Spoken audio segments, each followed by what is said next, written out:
Poor girl saved billionaire. CEO's drowning son. What happens next changes everything. Poor girl saved billionaire. CEO's drowning son. What happens next changes everything. The sun blazed overhead, casting shimmering diamonds across the ocean's surface. Emma Matthews adjusted her red lifeguard visor, squinting as she surveyed the crowded beach from her elevated chair.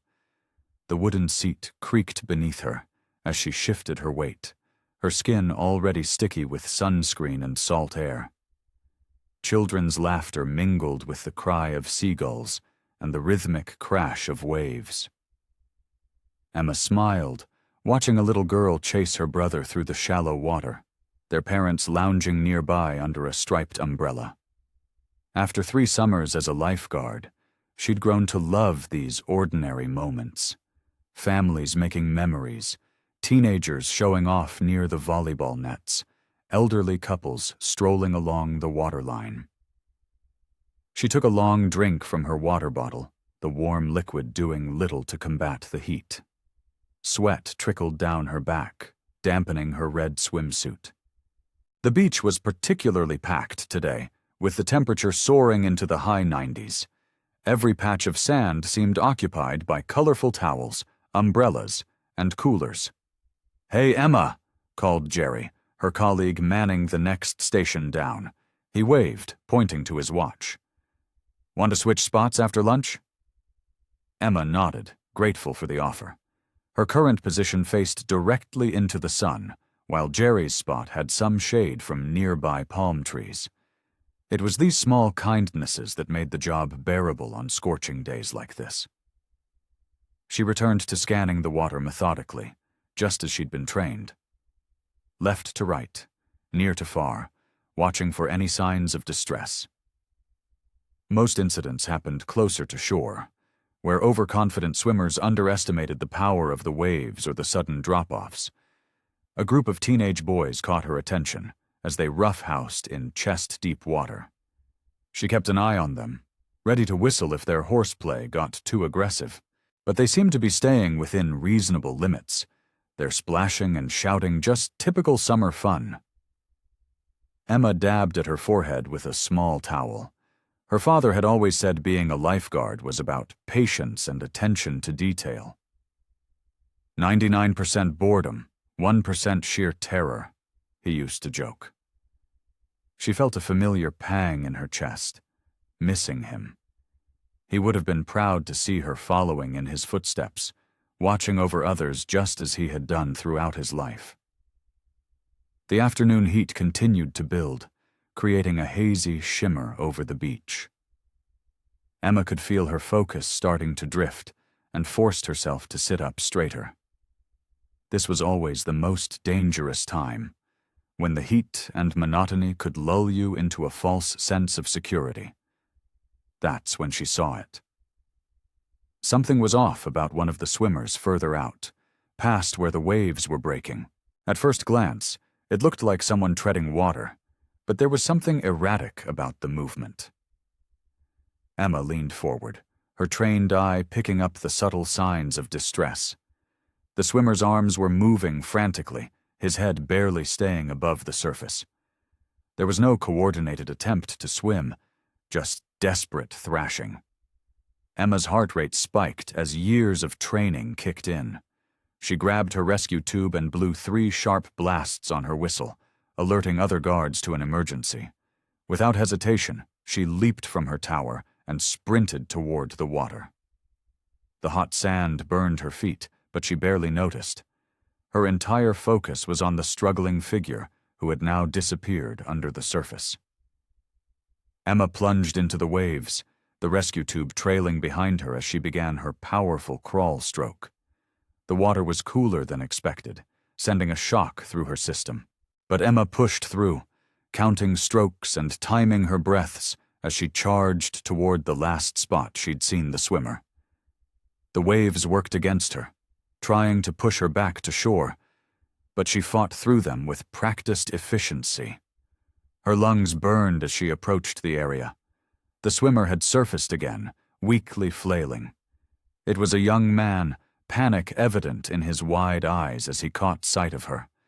Emma could see he was quickly running out of strength, his movements becoming more desperate and uncoordinated. Emma's legs trembled as she knelt beside the young man on the sand, her muscles aching from the rescue. She watched his chest rise and fall with each labored breath, relief flooding through her as color slowly returned to his pale face. Clumps of wet, dark hair clung to his forehead, and water dripped from his expensive-looking swim trunks, creating small pools in the sand beneath him. "Give him some space," Jerry called out to the growing crowd of onlookers. He had arrived moments after Emma dragged the unconscious swimmer to shore, helping her position him safely on his side. The young man's eyes fluttered open, immediately squeezing shut against the harsh sunlight. A violent cough racked his body, and Emma supported his shoulders as he expelled more seawater onto the sand. His breathing was ragged but steadying. "Take it easy," Emma said softly, keeping her hand on his back. "Just focus on breathing." She could feel him trembling beneath her touch, whether from cold or shock, she wasn't sure. Someone handed her a beach towel, and she draped it over his shoulders. "I'll radio for the paramedics," Jerry offered, already reaching for his device. The young man shook his head weakly. No paramedics," he managed between coughs. His voice was hoarse, but carried an authority that seemed at odds with his current vulnerable state. "I'm fine," Emma frowned. "Sir, it's standard procedure after a near-drowning incident. We need to make sure—" "Please," he interrupted, finally meeting her eyes. Despite his disheveled appearance, there was something striking about his features, a refinement that spoke of privilege and careful grooming. "I'd rather avoid the attention." More waterlogged coughing interrupted his protest. Emma watched him carefully, assessing his condition with her trained eye. His breathing was evening out, and his color continued to improve. While she didn't like going against protocol, he seemed coherent and alert. "At least sit here for a while and let me monitor you," she insisted. "That was a close call." He nodded, drawing the towel tighter around his shoulders. The crowd began to disperse as it became clear the excitement was over. Jerry gave Emma a questioning look, but she waved him off. She'd handle this one. "Thank you," the young man said quietly, staring at the sand. "For saving my life. I shouldn't have gone out so far. The current—" He trailed off, seeming embarrassed. "It's stronger than most people expect," Emma finished for him. "Even experienced swimmers can get caught off guard." She studied his profile, noting the tension in his jaw, the way he avoided direct eye contact. There was something almost fragile about him, despite his athletic build. "I'm Emma Matthews," she offered, trying to put him at ease.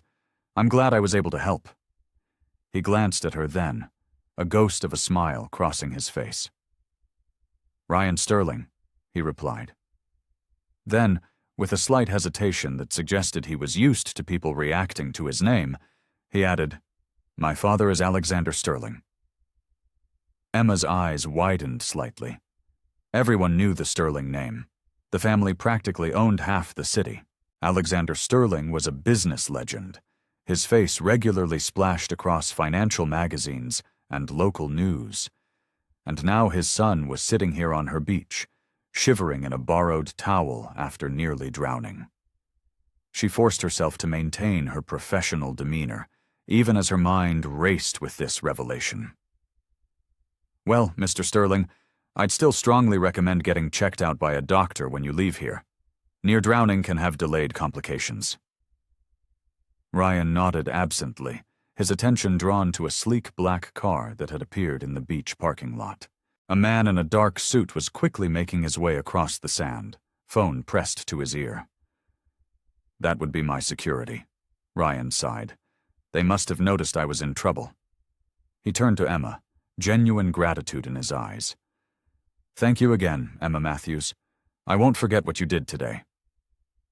The sleek black Bentley's tires crunched against the parking lot gravel as another vehicle pulled up behind Ryan's security detail.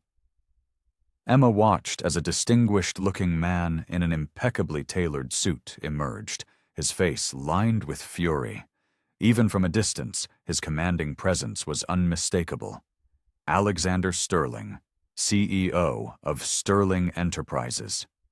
"Ryan!" Alexander's voice boomed across the beach as he strode toward them, designer shoes sinking awkwardly into the sand.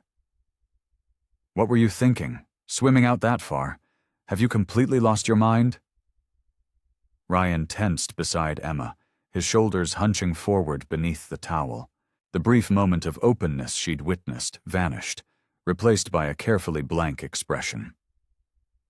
"I'm fine, Father," Ryan said quietly, pushing himself to stand. He swayed slightly, and Emma instinctively steadied him with a hand on his elbow. Alexander reached them, his face flushed with a mixture of anger and concern. "Fine? Matthews here called it in that you nearly drowned." He gestured to the security guard, who had arrived first, then turned his attention to Emma. "You're the lifeguard who saved him?" Emma straightened her posture, meeting his intense gaze. "Yes, sir. Emma Matthews." Alexander's expression shifted, anger melting into something softer as he studied her. "Matthews," he repeated, testing the name. "You pulled my son from the water yourself?" "Yes, sir. The rip current was particularly strong today. I noticed Ryan struggling and—" "She was amazing, Father," Ryan interrupted, his voice stronger now. "I would have—" He swallowed hard. "I wouldn't have made it without her." The weight of those words seemed to hit Alexander fully. He ran a hand through his silver-streaked hair, looking between his son and Emma with newfound appreciation. "My God," he breathed, "I could have lost you today." The vulnerability in his voice surprised Emma. For a moment, the powerful CEO facade cracked, revealing just a father terrified for his child. But Alexander quickly composed himself, straightening his jacket with practiced ease.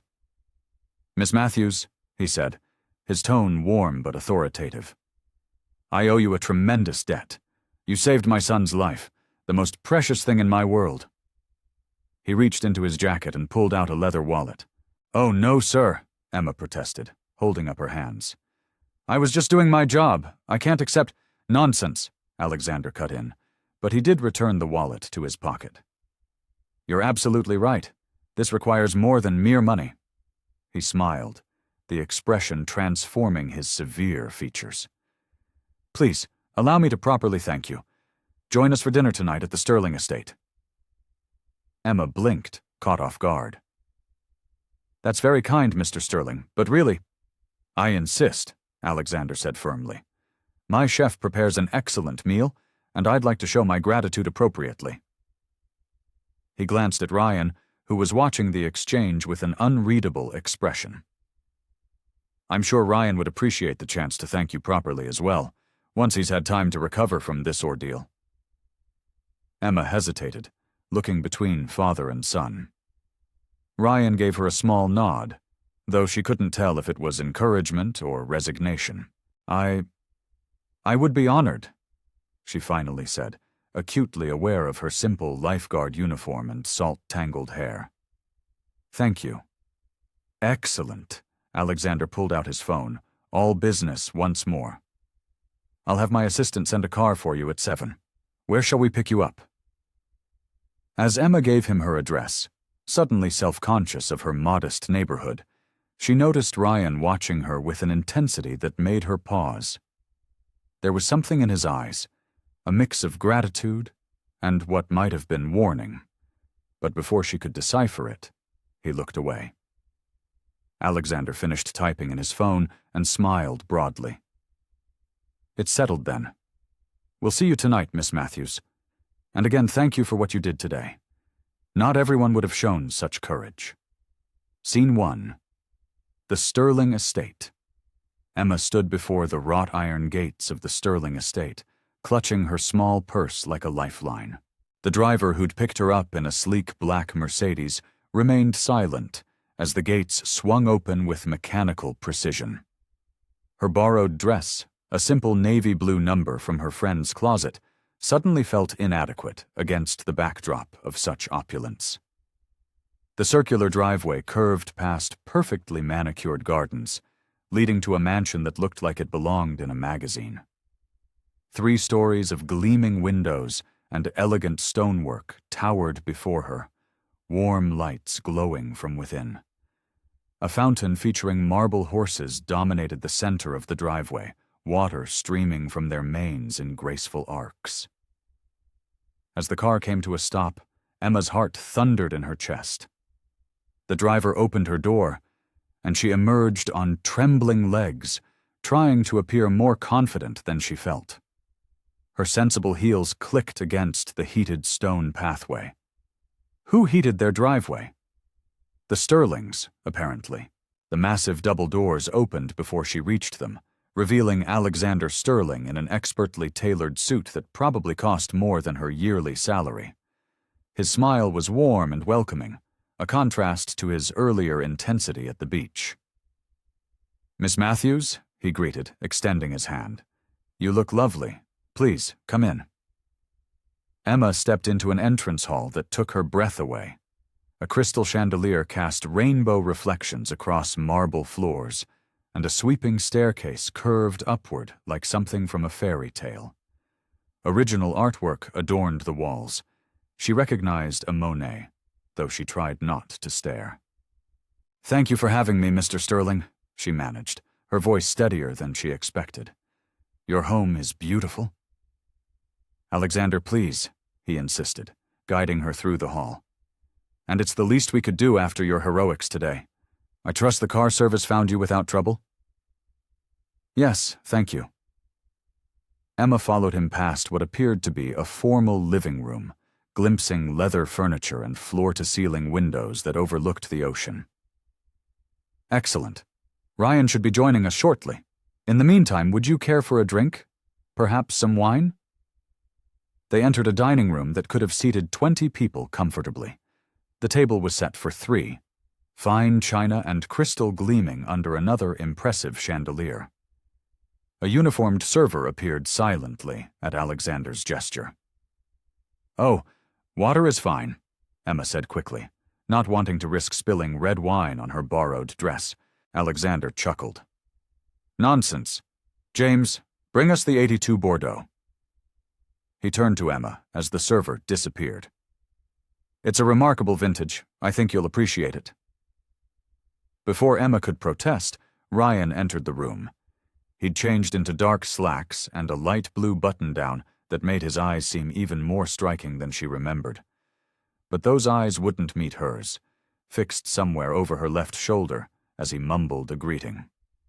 "Ryan," Alexander said, his tone carrying a hint of warning. "Proper manners, son." Ryan's jaw tightened almost imperceptibly.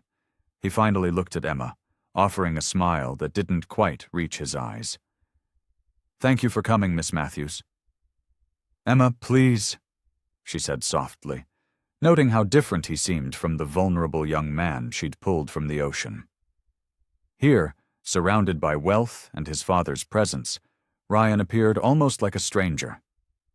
They took their seats, Emma across from Ryan while Alexander sat at the head of the table. The server returned with wine, pouring generous amounts into delicate crystal glasses. Emma noticed that Ryan's hands trembled slightly as he reached for his water instead. "I thought we'd start with the lobster bisque," Alexander announced, as covered bowls were placed before them. "Chef Marcel's specialty." Emma nodded politely, hyper-aware of which spoon to use thanks to a frantic Google search before leaving home. She glanced at Ryan, who seemed to be studying his soup with unusual intensity, his shoulders tense beneath his perfectly pressed shirt. The silence stretched uncomfortably until Alexander cleared his throat. "Emma, tell us about yourself. How long have you been a lifeguard?" As Emma began to answer, she couldn't help but notice how Ryan seemed to shrink further into himself, as if trying to disappear beneath the weight of the crystal chandelier and his father's expectations. The morning sun cast long shadows across the Sterling estate's manicured lawn as Emma walked beside Ryan. 3 days had passed since the awkward dinner, and Alexander had insisted she visit regularly, claiming it would help Ryan recover from his near-drowning experience. "The gardens are beautiful," Emma said, admiring the rows of blooming roses. Her simple sundress fluttered in the breeze, a stark contrast to the formal attire she'd worn at dinner. "Did you help plant any of these?" Ryan shook his head, hands stuffed in his khaki pockets. "The gardeners handle everything. Father likes everything to be perfect." There was a heaviness in his voice that Emma had noticed more and more. They reached a stone bench nestled beneath a towering oak tree. Ryan sat down, and Emma joined him, maintaining a respectful distance. The tension in his shoulders seemed to ease slightly away from the mansion's imposing presence. "You know," Emma said softly, "my dad used to say that perfect things aren't really living things. Our garden at home was always a mess of wildflowers and vegetables all mixed together. Mom would complain, but the bees loved it." A ghost of a smile crossed Ryan's face. "That sounds nice. Real." He picked up a fallen leaf, turning it over in his hands.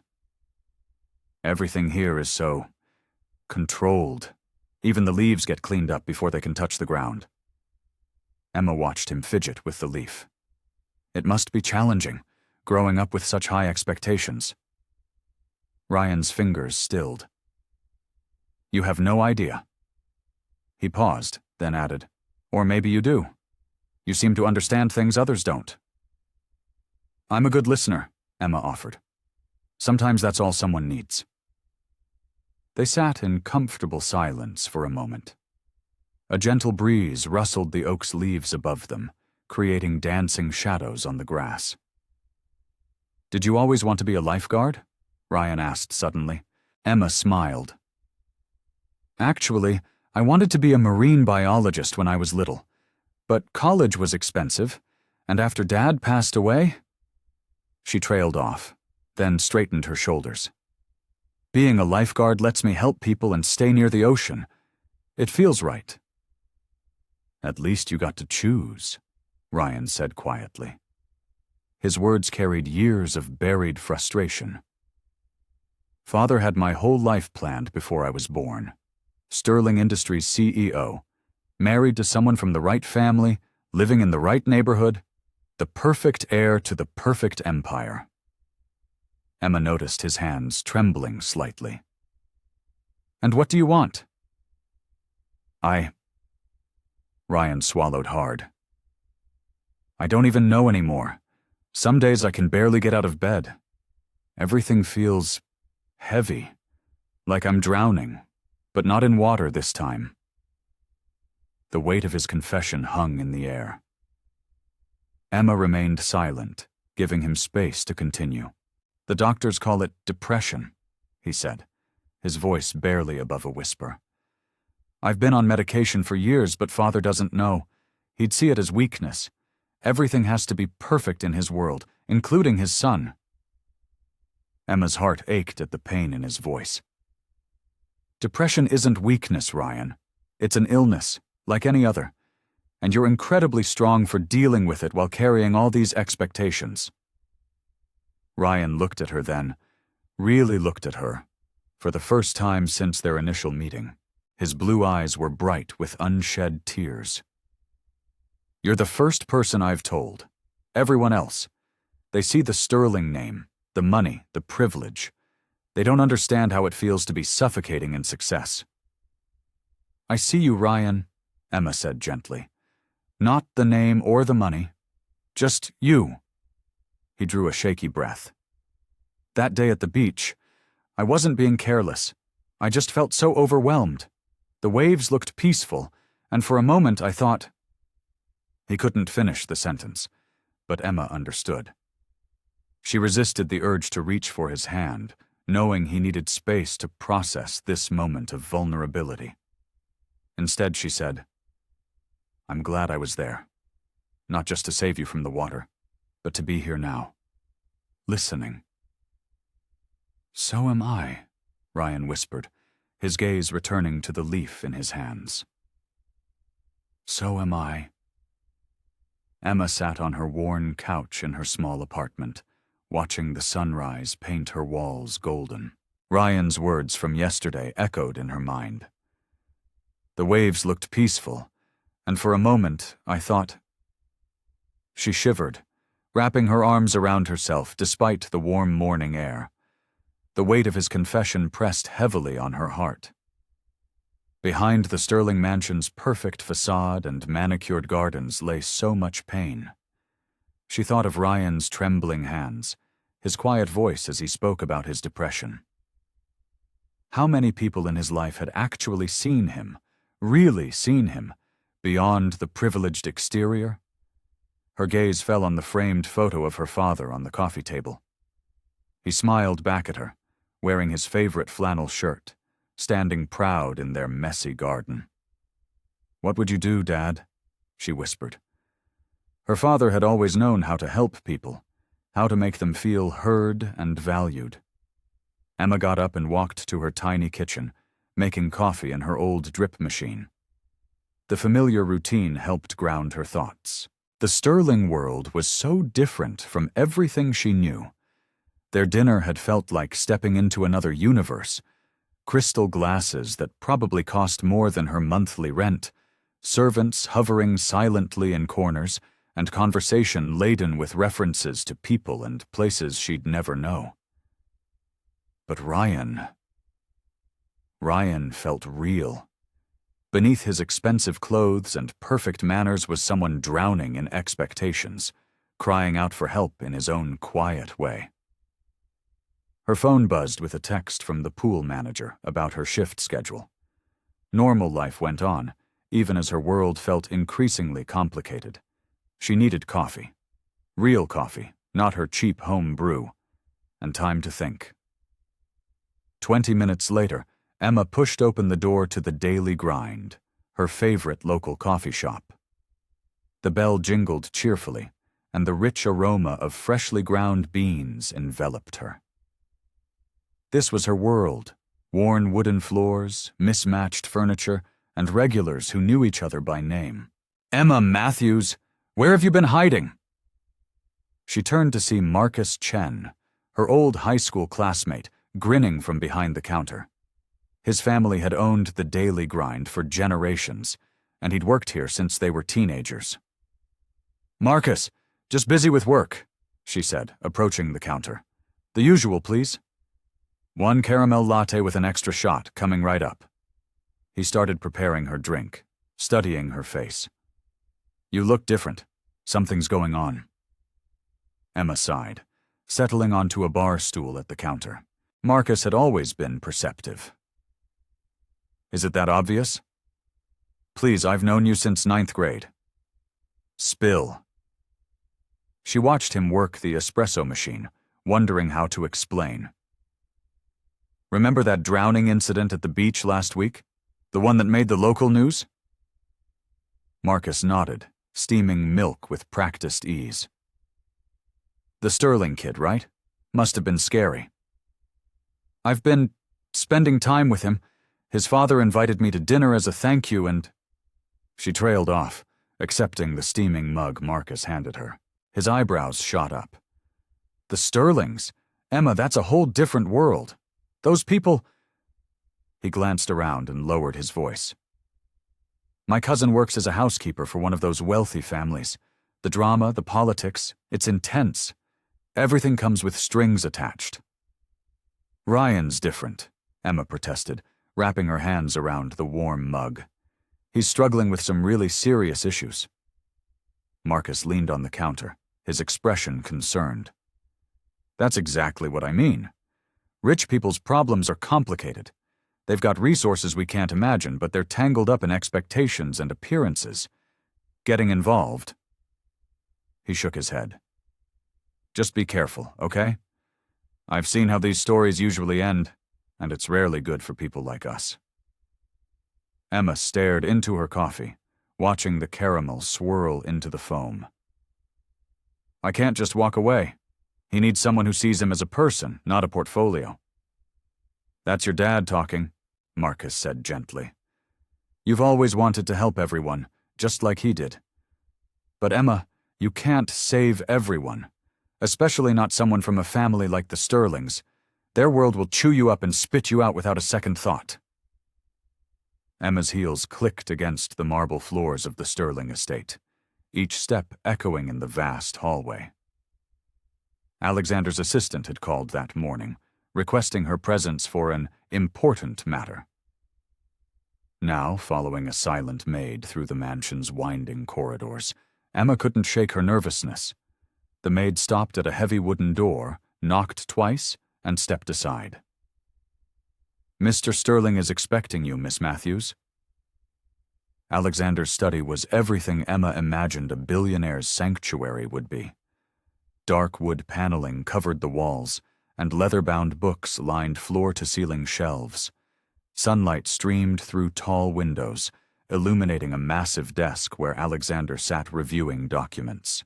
Emma, thank you for coming. He gestured to a leather chair across from him. Please, sit. She perched on the edge of the seat, hands folded in her lap. Alexander's presence commanded attention, his tailored suit and perfect posture speaking of power and control. I've been meaning to have this conversation with you, he began, removing his reading glasses. There's something you should know about your father. Emma's heart skipped a beat at the mention of her dad. My father? Yes. Alexander stood, walking to a cabinet near his desk. He retrieved a crystal decanter, pouring himself a drink. Robert Matthews. He was more than just a mechanic, you know. He was... Alexander paused, taking a sip. He was the man who saved my life. Emma's mouth went dry. What? It was 15 years ago. Alexander's voice softened with memory. My car had spun out on Ridge Road during a storm. The guardrail was the only thing keeping me from plummeting down the cliff. Your father was driving home from work when he saw my headlights through the rain. He returned to his desk, setting down his glass with a quiet clink. The car was unstable. One wrong move would have sent it over. But Robert... Alexander's composed facade cracked slightly. He crawled out onto that wet guardrail, pulled me out through the passenger window. Minutes later, the whole thing went over. Emma's vision blurred with tears. Her father had never mentioned this. Why didn't he tell me? That was Robert, Alexander said, a rare smile touching his lips. Humble to a fault.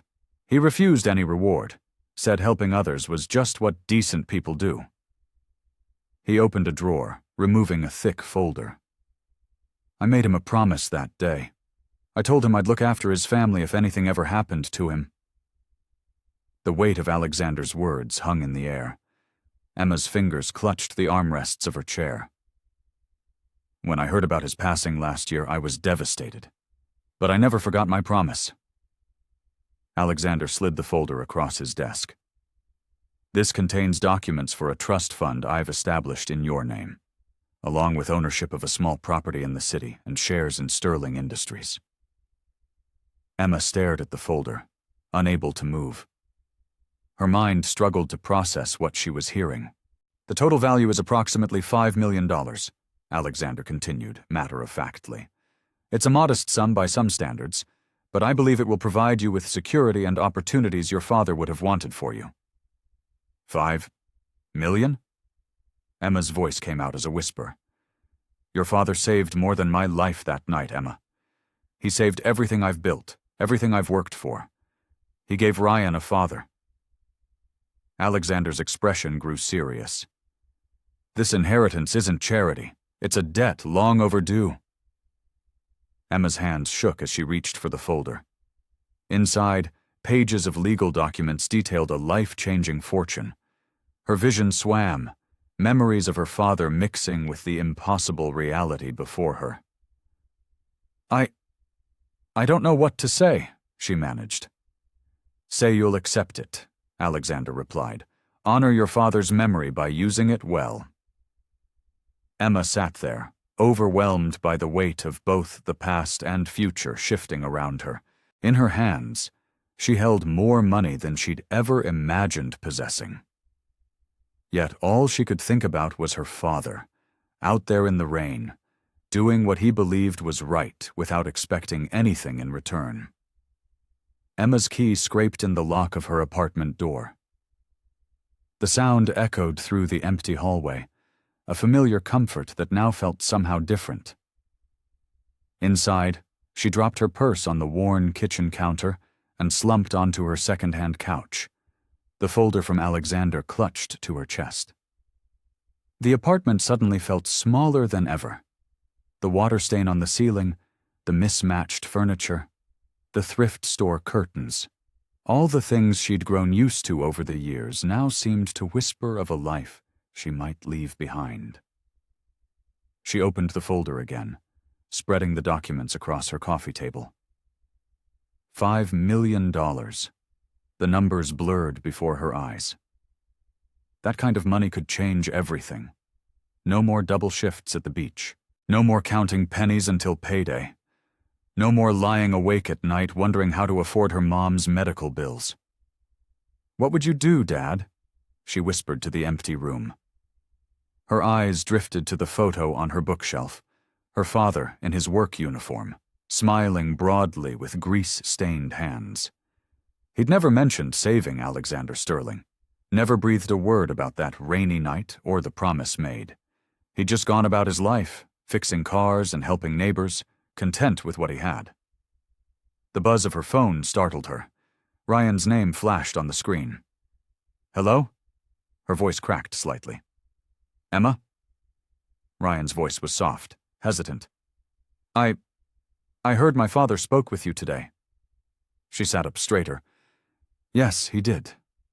I wanted to check if you were okay. It's a lot to process, I know." Emma's throat tightened. Even through his own struggles, Ryan was thinking of her welfare. "I'm not sure what to think," she admitted. "It doesn't feel real." "Listen," Ryan paused, and she could hear him taking a deep breath. "My father's hosting this charity gala next weekend. It's for mental health awareness, actually." He gave a slight, self-deprecating laugh. Would you want to come as my guest?" Emma's heart raced. A charity gala? With wealthy donors and society people? "I wouldn't know how to act at something like that," she said quietly.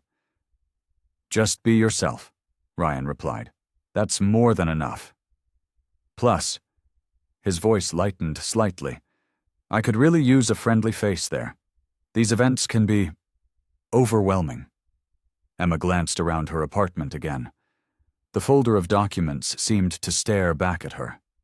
Maybe this was a chance to dip her toe into this new world, to see if she could find her place in it without losing herself. "Okay," she said finally. "I'll come." "Really?" The relief in Ryan's voice was palpable. "Thank you, Emma. I'll send a car for you." After they hung up, Emma sat in the growing darkness of her apartment.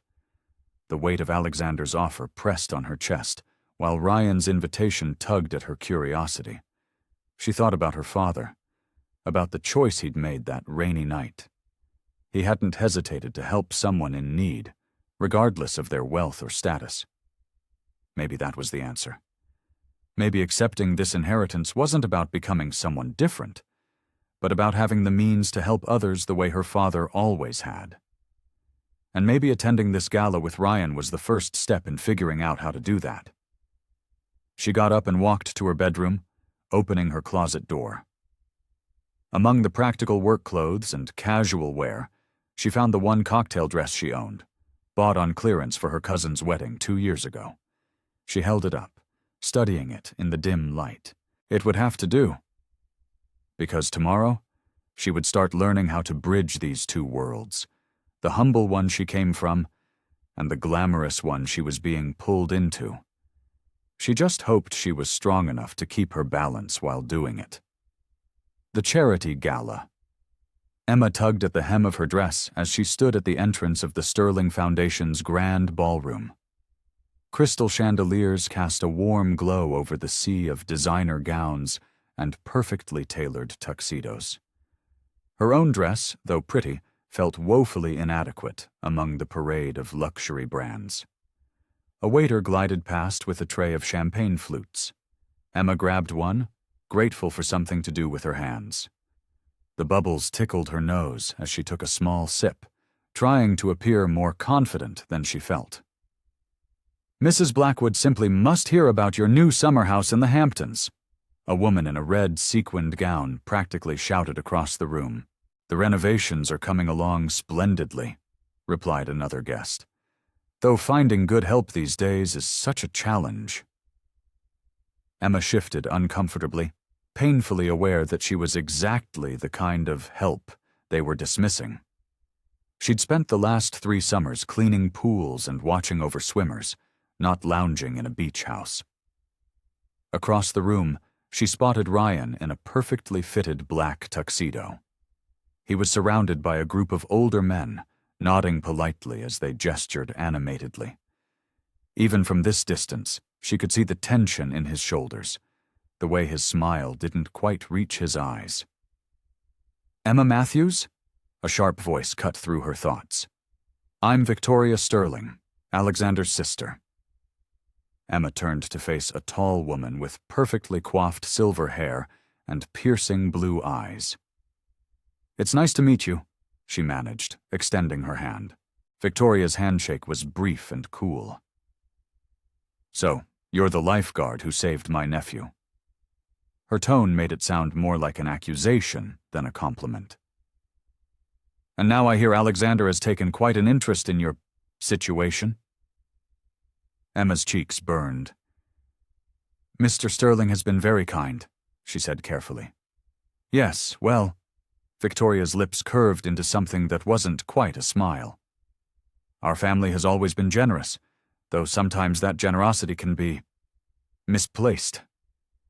Before Emma could respond, Alexander's voice boomed through the microphone at the front of the room. "Ladies and gentlemen, if I could have your attention." Emma used the distraction to slip away from Victoria, making her way toward one of the less crowded corners of the ballroom. Her heart was pounding. She'd known there would be people who'd question her presence here, but the reality of their judgment was harder to bear than she'd expected. "Getting some air?" Ryan's quiet voice beside her made her jump. "Ryan, I didn't see you come over." "I saw Aunt Victoria cornering you," he grimaced. "Sorry about that. She can be intense." "That's one word for it." Emma attempted a smile. "How are you holding up?" Ryan glanced around before gesturing toward a set of French doors. "Want to step outside for a minute?" The terrace was mercifully empty, the spring night air cool and fresh after the stuffiness of the ballroom. Emma leaned against the stone railing, letting out a long breath. "It's a lot, isn't it?" Ryan said softly, joining her. "All of this." He waved his hand vaguely at the glittering party behind them. "I feel like I'm in a play where everyone knows their lines except me. Trust me, most of them are just better at pretending."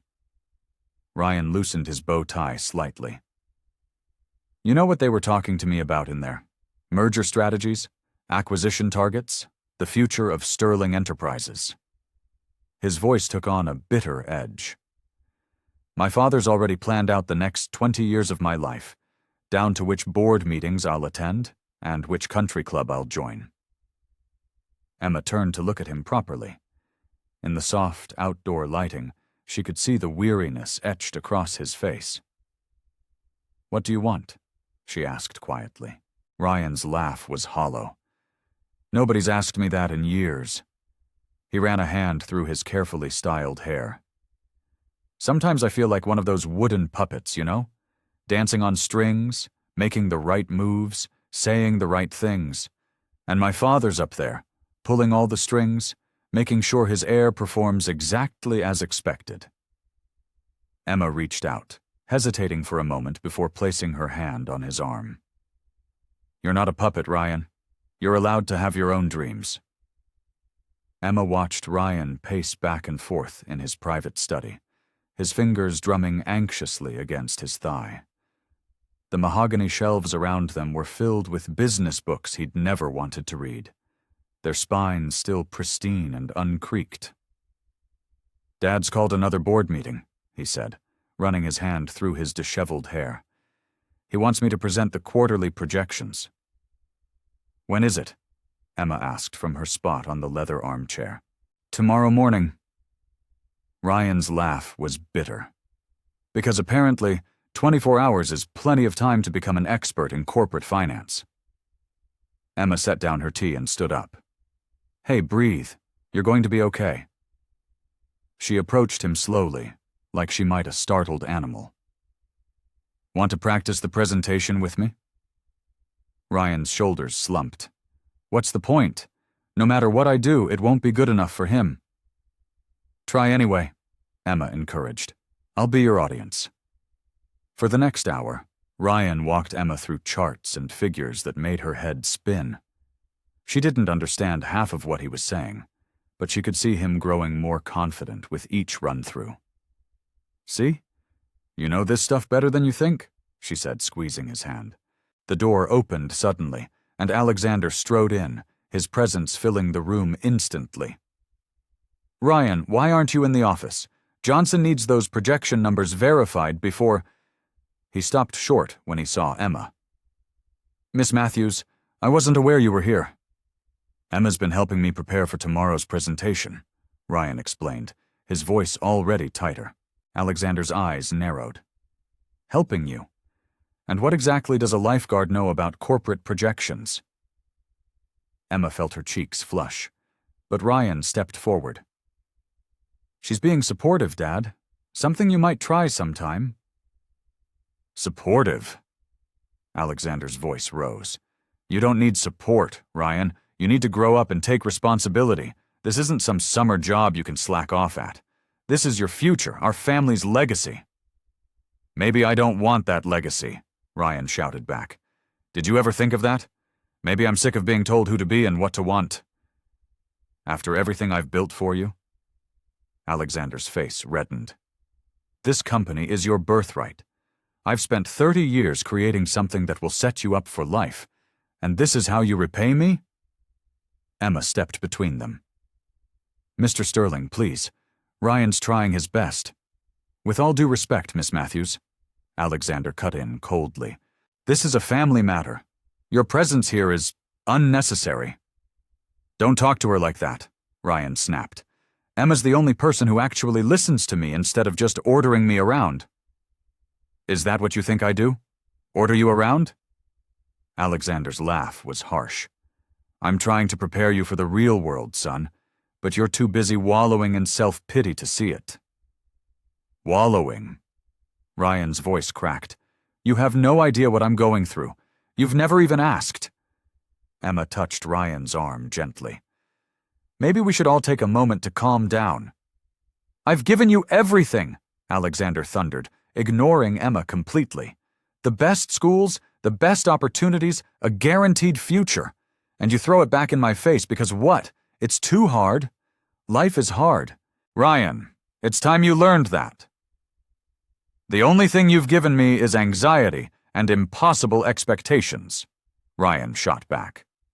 "You want to know why I was in the ocean that day? Why I almost drowned? Because sometimes I feel like I can't breathe under the weight of being your son." The room fell silent. Emma could feel the tension crackling like electricity. Alexander stared at his son, his face a mask of shock and anger. Ryan was breathing hard, his fists clenched at his sides. "Mr. Sterling," Emma tried again, her voice gentle but firm.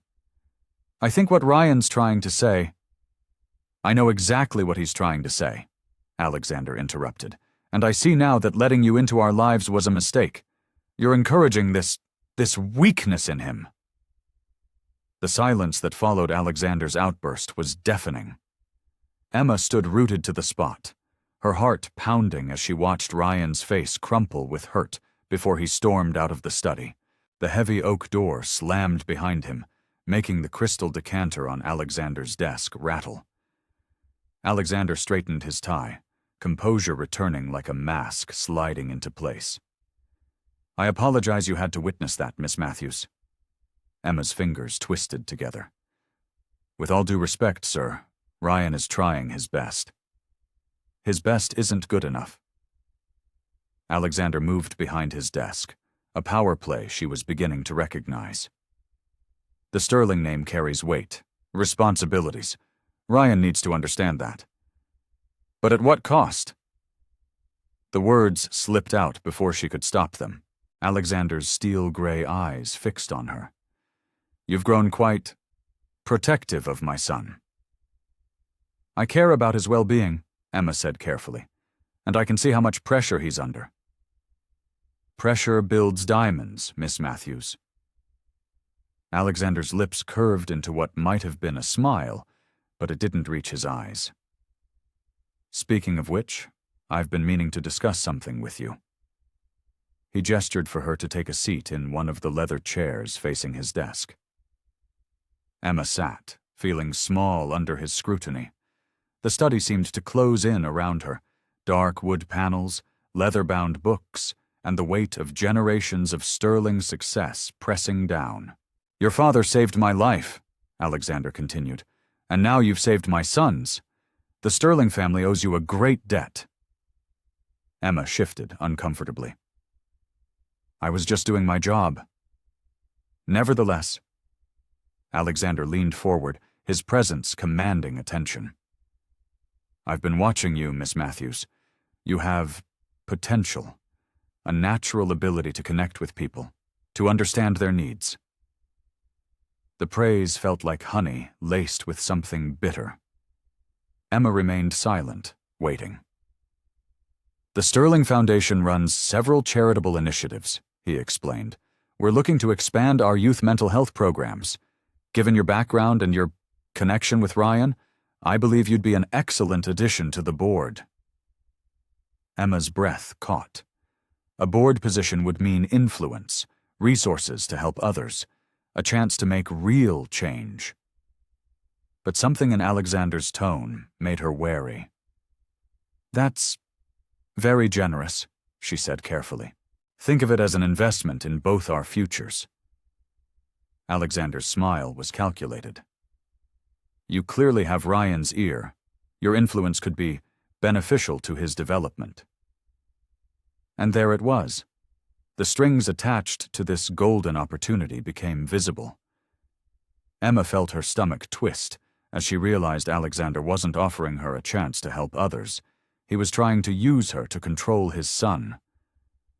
"Ryan needs support, not manipulation," she said quietly. Alexander's expression hardened slightly. "We all play our parts, Miss Matthews. Ryan needs guidance, structure, someone to help him understand his responsibilities. You could be that bridge between us." Emma stood up slowly, her legs shaking slightly. "I appreciate the offer, Mr. Sterling, but I won't be used as a tool to pressure Ryan further." "You misunderstand me," Alexander said smoothly. "This is an opportunity to do real good, to help people who need it. Isn't that what you want? To make a difference?" The worst part was, he wasn't wrong. Emma did want to help people. The resources of the Sterling Foundation could change lives. But at what cost to her integrity? To Ryan's trust? "Think about it," Alexander continued, his voice softening. "You could have a real place here, Emma. In our world. In our family." The use of her first name wasn't lost on her. It was another calculated move, meant to make her feel included, special. But all it did was remind her how easily Alexander wielded his influence, how masterfully he manipulated those around him. She looked around the study again, seeing it with new eyes. The luxury, the power, the prestige. It was all a gilded cage. And now Alexander was offering her a key, but only if she helped him lock Ryan inside it too. Emma found Ryan in the estate's garden, sitting on a stone bench beneath a towering oak tree. The evening air carried the sweet scent of blooming jasmine, a stark contrast to the heaviness in her heart after her conversation with Alexander. Ryan's shoulders were hunched, his usually perfect posture crumpled like a wilted flower. "Hey," she said softly, approaching him. "Mind if I join you?" Ryan glanced up, his eyes red-rimmed but dry.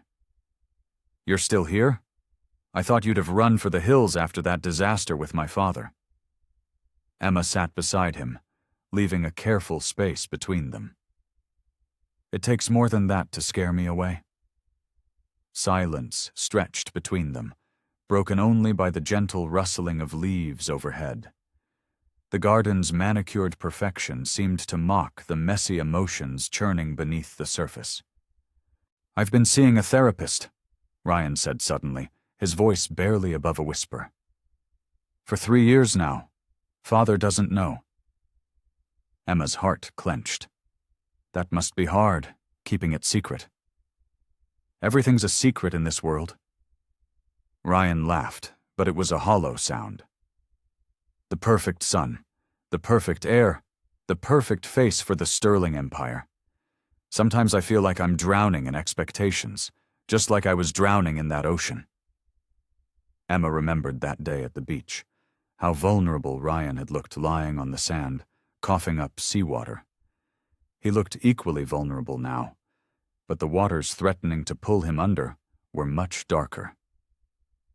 "The medication helps," he continued, running a hand through his disheveled hair. "Most days, anyway. But lately, I don't know. Father's been pushing harder about the company, about my responsibilities. Every time I think I'm getting my head above water, there's another wave." "Have you tried telling him how you feel?" Emma asked gently. "You saw how well that went today." Ryan's fingers tightened on the edge of the bench. He doesn't understand. Depression doesn't fit into his worldview. In his mind, it's just weakness, something to be overcome through sheer willpower. Emma moved closer, closing the gap between them. "It's not weakness, Ryan. It's an illness, just like any other, and you're incredibly strong for fighting it every day." "Am I?" His voice cracked. "Because most days I feel like I'm failing, at everything. Being a son, being a businessman, being normal." Without thinking, Emma reached for his hand.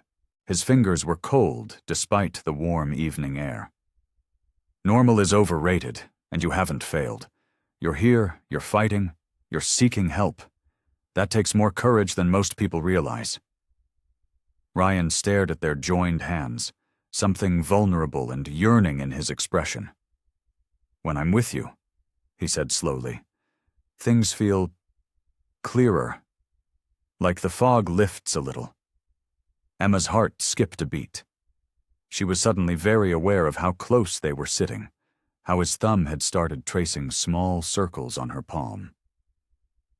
"You make me feel seen," he continued, "not as the sterling heir or the troubled rich kid, but just me."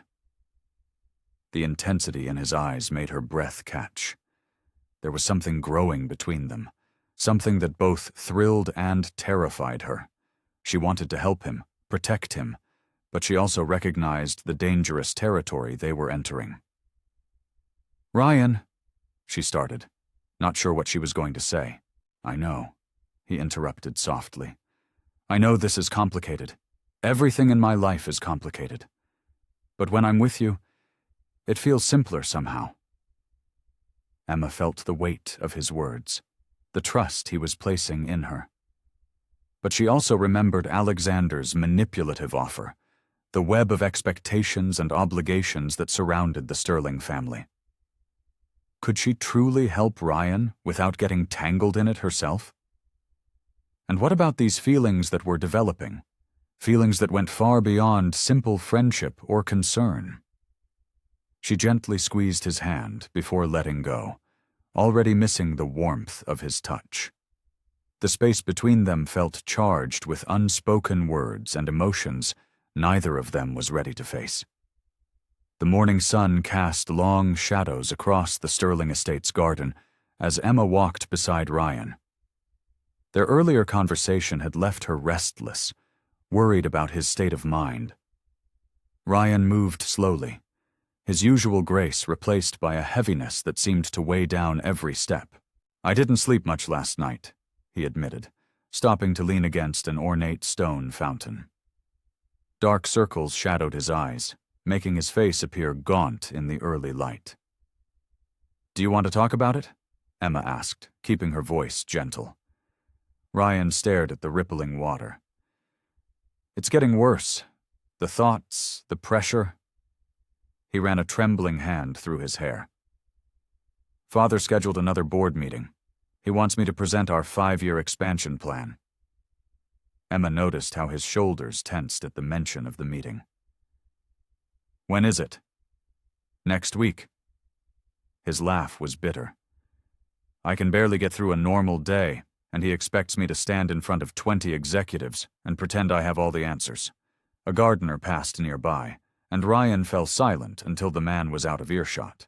Emma recognized this pattern now, the constant need to maintain appearances, to hide any sign of weakness. "Sometimes," Ryan continued, his voice dropping to barely above a whisper, "I think about that day at the beach, about how peaceful it felt, just for a moment, when everything went quiet underwater." Emma's heart stopped. The implications of his words hit her like a physical blow. "Ryan, I'm not going to do anything," he said quickly, seeing her expression. "The thoughts they're there sometimes, like unwanted guests that won't leave."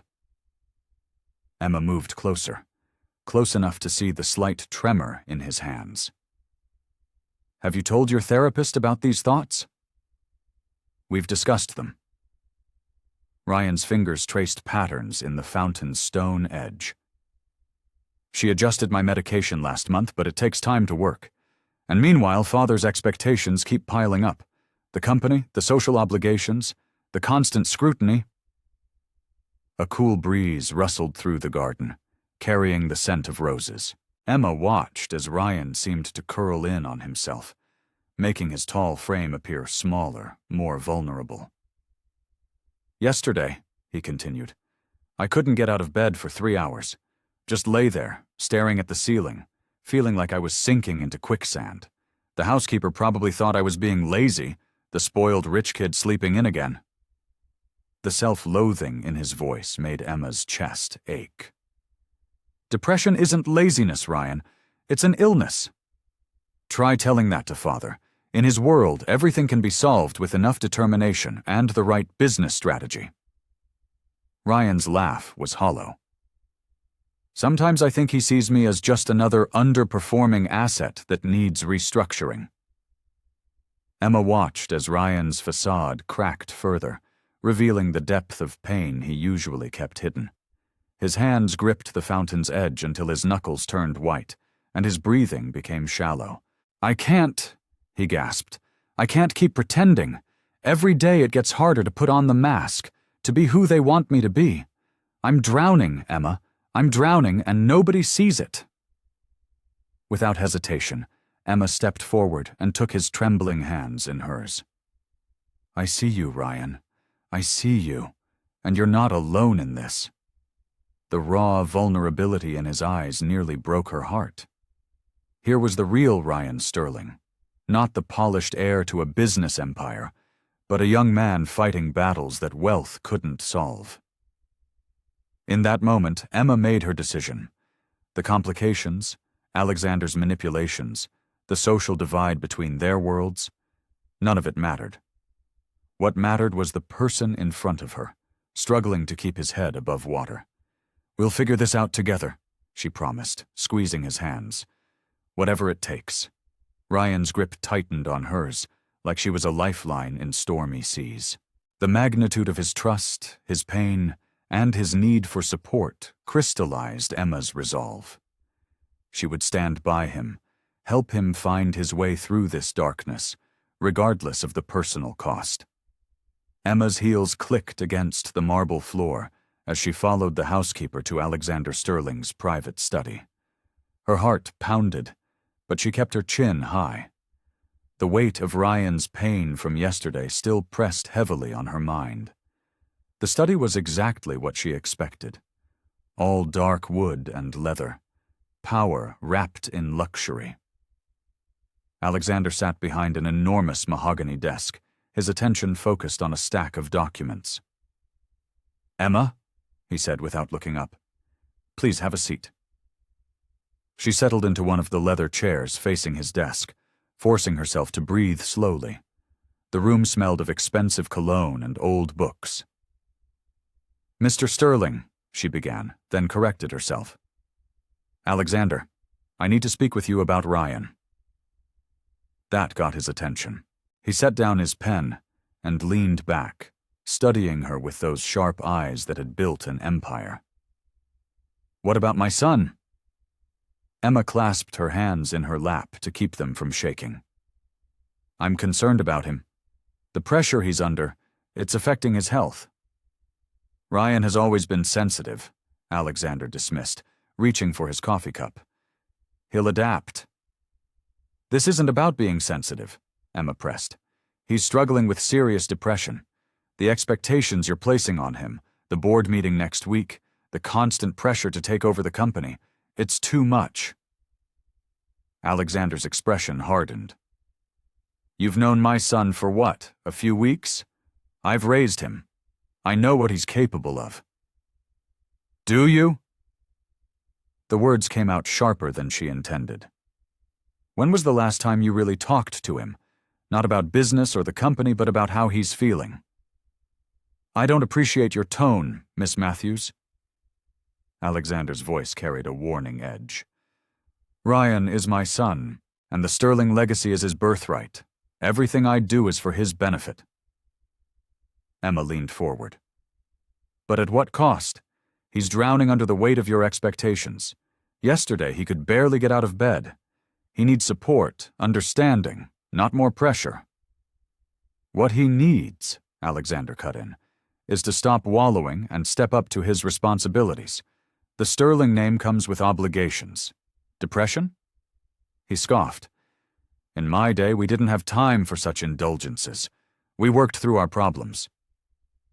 "Depression isn't an indulgence." Emma's voice shook with anger. "It's a serious illness. Ryan needs professional help and time to heal, not deadlines and board meetings." Alexander stood slowly, his imposing figure casting a shadow across the desk. "Let me be very clear, Miss Matthews. While I appreciate what you did for my son at the beach, that doesn't give you the right to interfere in family matters. Ryan is a Sterling. He will learn to handle the pressures of his position."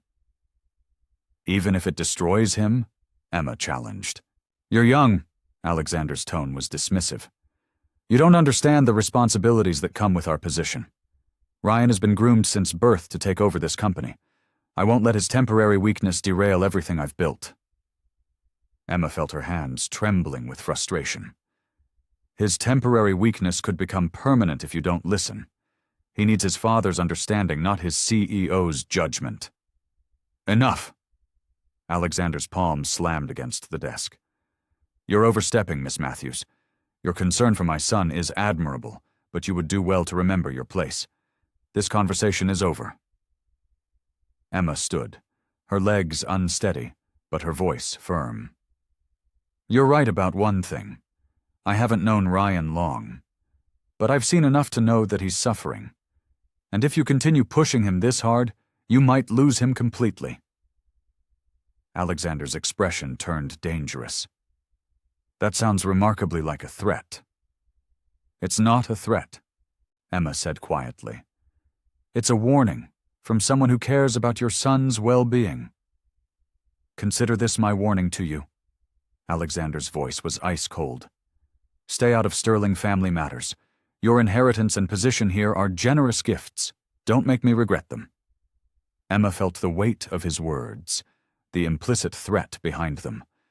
But Ryan's broken expression from yesterday flashed through her mind, strengthening her resolve even as doubt crept in. Was she in too deep? Had she just made a powerful enemy? She turned and walked toward the door, her hands shaking but her back straight. Behind her, she could feel Alexander's cold stare following her every step. Emma sat in her apartment, staring at the formal invitation in her hands. The heavy cream cardstock felt expensive, with gold lettering announcing the Sterling family's annual summer gala. Her fingers traced over the embossed letters, remembering her tense confrontation with Alexander in his study just days ago. Her phone buzzed. Another message from Ryan. "Please come tonight. I need someone in my corner." The words made her heart ache. Since their argument, Alexander had been freezing her out of family events, but Ryan kept reaching out, his texts growing more desperate. She could feel him slipping deeper into his depression, and Alexander's increased pressure wasn't helping. Emma walked to her closet, pulling out the one designer dress she owned, a gift from the Sterlings after the drowning incident. The black fabric felt soft against her skin, but it represented everything complicated about her situation. She wasn't born into this world of wealth and power, yet here she was, caught in the middle of a family struggle she never asked for. Her phone rang. It was Ryan. "Hey," his voice sounded tired. "Dad's been impossible since your talk. He's doubling down on everything. More meetings, more pressure. I don't know how much longer I can take this." Emma sank onto her bed. "I'm sorry, Ryan. I thought maybe if he understood." "Don't apologize," Ryan cut in. "You're the only one who's ever stood up to him for me. But now he's watching me constantly, like he's afraid you're going to convince me to abandon the family business." Emma closed her eyes, guilt washing over her. "Maybe I should stay away from the gala tonight. I don't want to make things worse." "No," Ryan's voice grew urgent. "Please come. These events, they're suffocating. Everyone watching, judging, waiting for me to prove I'm worthy of being Alexander Sterling's son. I need someone there who sees me as just Ryan." The vulnerability in his voice made her decision for her. "Okay," she said softly. "I'll be there." After hanging up, Emma began getting ready. As she applied her makeup, she thought about how complicated everything had become. She'd gone from being a simple lifeguard to being entangled in the dynamics of one of the city's most powerful families. The inheritance Alexander had offered her felt more like golden handcuffs with each passing day. The dress fit perfectly, but as Emma looked in the mirror, she barely recognized herself. The elegant woman staring back at her seemed far removed from the girl who'd dragged Ryan from the ocean that day. Yet underneath the expensive fabric and careful makeup, she was still that same person, someone who couldn't stand by and watch others suffer. Her phone buzzed again. This time it was a message from Alexander. "I trust you'll remember our conversation and conduct yourself appropriately tonight." Emma's jaw tightened. The message was clear. Stay in line or face the consequences. But she couldn't ignore Ryan's pain just to keep Alexander happy. The young man she'd saved from drowning was now drowning in a different way, suffocating under the weight of his father's expectations. As she gathered her clutch and keys, Emma thought about her own father. What would he think of all this? He'd saved Alexander's life years ago, never asking for anything in return.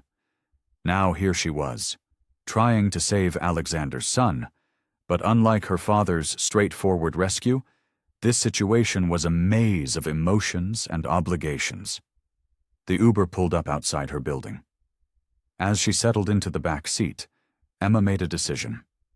She would attend the gala, not to play Alexander's social games or to secure her place in his world, but to understand. To see firsthand how this family operated, to witness the dynamics that had shaped Ryan into the troubled young man she'd grown to care about. The car merged into traffic, carrying her toward the Sterling estate. Emma watched the city lights blur past her window, knowing that tonight would either help her find her place in this complicated situation or prove once and for all that she didn't belong in the Sterling world. The Sterling estate loomed before Emma as she stepped out of the Uber, its windows ablaze with golden light. Classical music drifted through the evening air, accompanied by the gentle splash of fountains and the murmur of expensive cars pulling up to the circular driveway. Women in designer gowns floated past her, their jewelry catching the light. Men in perfectly tailored suits gathered in small groups, their laughter carrying an edge of competition. Emma touched her own dress self-consciously, aware that despite its quality, it wasn't quite up to the standard of those around her. "Miss Matthews?" A server appeared at her elbow with a crystal flute of champagne. "Mr. Sterling requested we watch for your arrival." Emma accepted the glass, wondering if it was Ryan or Alexander who'd given the instruction. The thought made her stomach twist. Even something as simple as being offered a drink came with layers of meaning in this world. Inside, the gathering was in full swing. The grand ballroom sparkled with crystal chandeliers and elaborate flower arrangements. Emma recognized faces from business magazines and social media, the elite of the city's upper crust, all gathered under one roof. "Emma!" A woman she vaguely recognized from the charity board approached. "Darling, we missed you at the last meeting. Alexander mentioned you might be stepping back from some of your commitments." The false concern in her voice made Emma's skin crawl. "I've been focusing on other projects," she said carefully, aware of eyes watching her from various corners of the room. "Such a shame. We so enjoyed having someone with your unique perspective." The implied condescension was clear. Emma excused herself, making her way through the crowd. Everywhere she turned, she saw the same scene playing out in different variations. People sizing each other up, measuring worth in designer labels and business connections. She spotted Ryan standing with his father near the grand staircase. Alexander's hand rested on Ryan's shoulder in what looked like a gesture of affection. But Emma could see the tension in Ryan's jaw, the way his fingers gripped his glass too tightly. It was a perfect tableau of wealth and family success, but she knew the reality behind the image. A group of young women nearby were openly discussing Ryan, their voices carrying just enough for Emma to hear. "Of course he's depressed, all that money and responsibility, but honestly, who wouldn't want that life? I heard his father's grooming him to take over next year. Can you imagine? Better snap him up before someone else does. That kind of wealth doesn't stay single long." Emma felt sick. They talked about Ryan like he was a prize to be won, not a person struggling under the weight of expectations. She watched as he excused himself from his father's side, disappearing down a hallway. Without thinking, she followed him. She found him in the library, standing by the window with his back to the door. The music from the party was muffled here, the room dark except for a single lamp. "I hate these things," Ryan said without turning around. "Everyone watching, waiting for me to fail or succeed. I'm not sure which would make them happier." Emma moved to stand beside him. "They don't know you. Sometimes I don't even know myself anymore." He turned to face her, and in the dim light, she could see the exhaustion in his eyes. "Who am I without all this? Without the Sterling name and money and expectations?" The vulnerability in his voice made her heart ache. But looking at him, at the beautiful room around them, at the glittering party beyond, Emma felt something shift inside her. The luxury that had once seemed so appealing now felt suffocating. The power that had seemed impressive now looked like chains. "You're the person who loves reading old science fiction novels," she said softly, "who gets excited about small coffee shops and sunny days at the beach, who has a kind heart and dreams of your own." Ryan's eyes met hers, filled with a mix of gratitude and pain. In that moment, Emma realized with sudden clarity that she couldn't keep playing this game. The wealth, the status, the complicated dance of power and influence. None of it was worth the cost to her soul or to Ryan's well-being, but as the sounds of laughter and clinking glasses drifted in from the party, she also understood how difficult it would be to step away. This world had a gravity all its own, pulling you back in just when you thought you were free. Emma's phone buzzed at 3 a.m. Ryan's name flashed across the screen, making her heart skip. He never called this late. "Ryan?"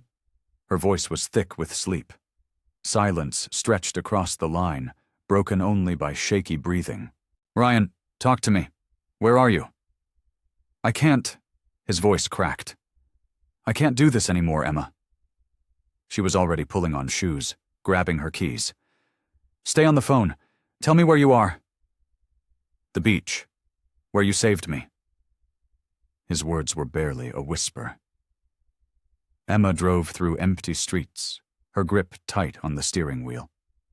The same beach where she'd first pulled him from the water. It felt like a lifetime ago now.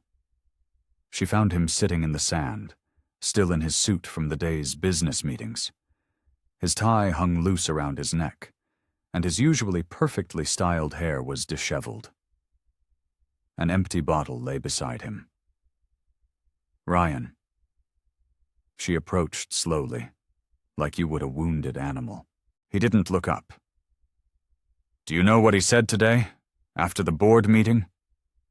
His laugh was hollow. "That I'm a disappointment, that I'll never be good enough to run the company, and the worst part?" Finally, he met her eyes. "He's right." Emma sat beside him, close enough to feel his trembling.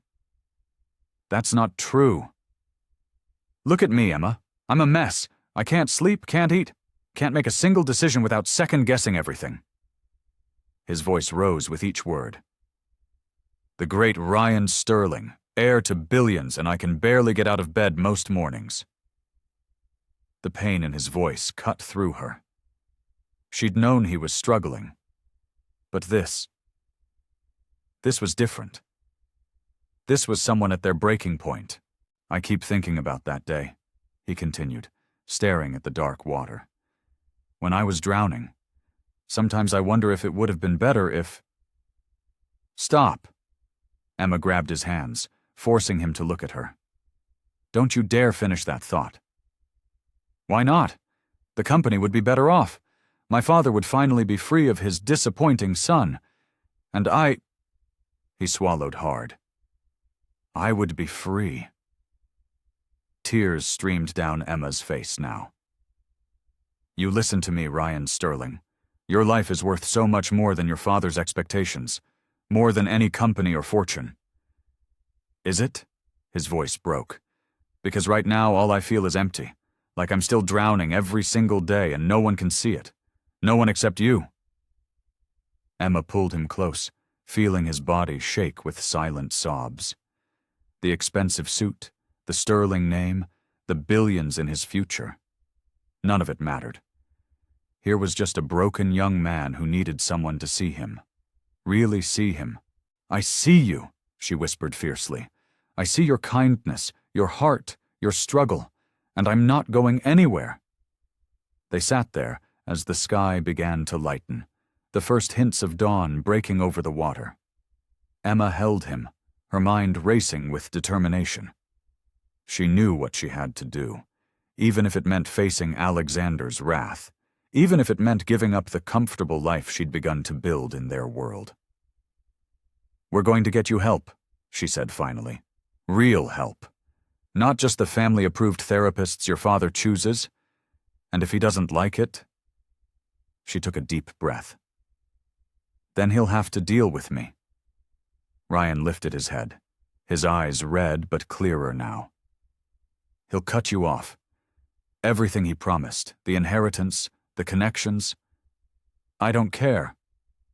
And she meant it. In that moment, watching the sun rise over the ocean where she'd once saved his life, Emma knew she would do it again and again. Not for the money or the sterling name, but for the soul of the man beside her.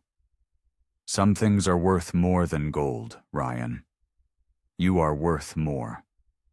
Emma's heels clicked against the marble floors of Sterling Industries, each step fueling her resolve. The morning sun streamed through floor-to-ceiling windows, casting long shadows across the expensive artwork lining the hallways. Her hands trembled slightly, but she clenched them into fists. Alexander's secretary tried to stop her. "Mr. Sterling is in a meeting. He'll see me." Emma pushed past, throwing open the heavy wooden doors to his office. Alexander sat behind his massive desk, phone to his ear. His expression darkened at the interruption. But Emma didn't care. Not anymore. Not after finding Ryan broken on that beach last night. "I'll call you back," he said into the phone, setting it down with deliberate slowness. "Miss Matthews, this is highly inappropriate. What's inappropriate is how you're destroying your son." Alexander's jaw tightened. "I suggest you choose your next words very carefully." "I found Ryan at the beach last night," Emma said, her voice steady despite her racing heart. "Drunk, talking about how death might be better than disappointing you." "You're overstepping—" "No."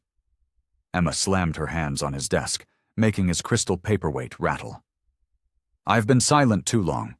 Do you even see what you're doing to him? The pressure, the constant criticism, the impossible standards." "I am preparing him for his future," Alexander cut in, standing to tower over her. "This company, everything I've built, it requires strength. Ryan needs a father." Emma's voice cracked with emotion.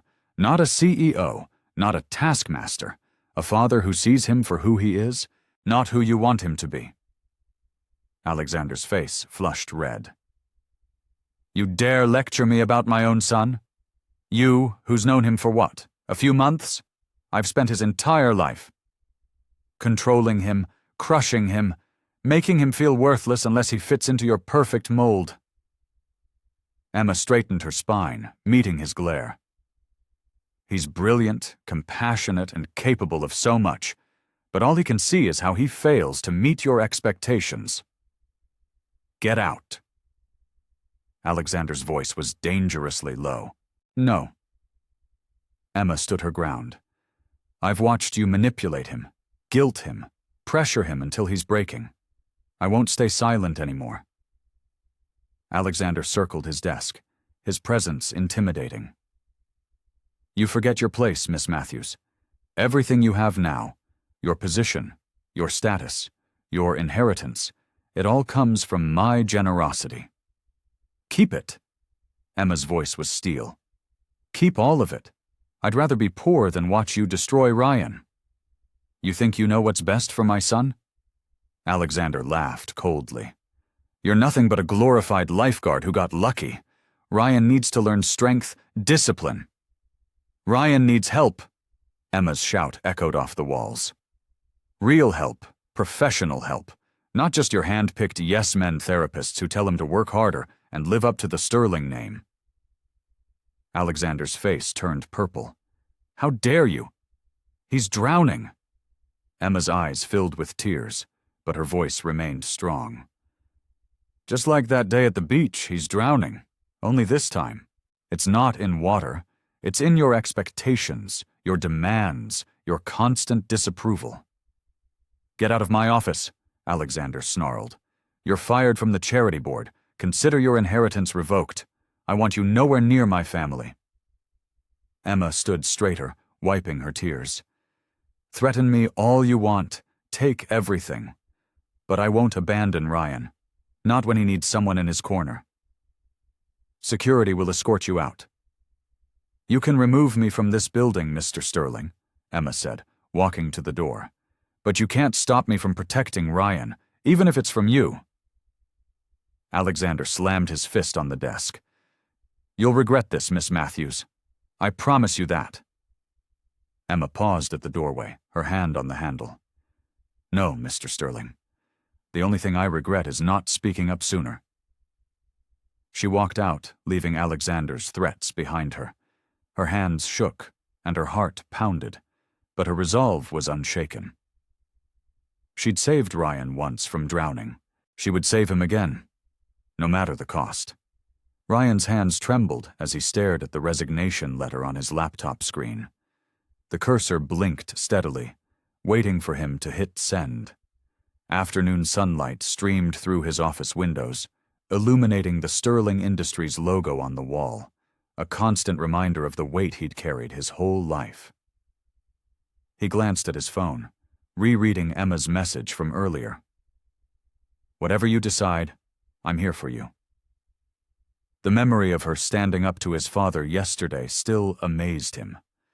No one had ever defended him like that, had seen through the facade of wealth and privilege to recognize his pain. Running his hands through his dark hair, Ryan took a deep breath. The familiar anxiety crept up his spine, but this time it felt different. This time he wasn't alone. "Mr. Sterling?" His assistant's voice came through the intercom. "Your father wants to see you about the Tokyo merger." Ryan pressed the button. "Tell him I'll be there in a minute." He stood, straightening his expensive suit, another symbol of the life that had been chosen for him. Walking to his father's office felt like walking to his own execution, but Emma's words echoed in his mind. "You deserve to be happy, Ryan. Real happiness, not just the kind that looks good in company photos." The security guard nodded as Ryan approached his father's office. Through the glass walls, he could see Alexander on the phone, gesturing forcefully, the same scene he'd witnessed countless times since childhood. "Come in," Alexander called out before Ryan could knock. "The Tokyo team is waiting for our decision on—" "I'm taking a leave of absence," Ryan interrupted, his voice surprisingly steady. Alexander's phone slipped slightly in his hand. "What?" "I'm taking time off. 6 months, maybe more." Ryan's heart pounded, but he forced himself to maintain eye contact. "I need to focus on my mental health." Alexander set down his phone with deliberate slowness. "Is this because of that girl? Has she been filling your head with—" "This isn't about Emma," Ryan cut in. "This is about me, about the panic attacks I've been hiding, the depression that's been crushing me for years while I tried to be the son you wanted." "You're being dramatic." Alexander's tone was dismissive. "Everyone feels pressure. It's part of success." "Success?" Ryan laughed bitterly. "I can barely get out of bed some mornings. I've thought about—" He swallowed hard. "I've thought about ending it all, more than once." The color drained from Alexander's face. "You're not serious." "I am." Ryan's voice cracked. "And that's why I need to step away. I've already spoken with Dr. Mitchell about an intensive treatment program." "Treatment?" Alexander stood abruptly. "Do you have any idea what this will do to our stock prices, the board's confidence, everything I've built?" "That's exactly the problem." Ryan's shout surprised them both.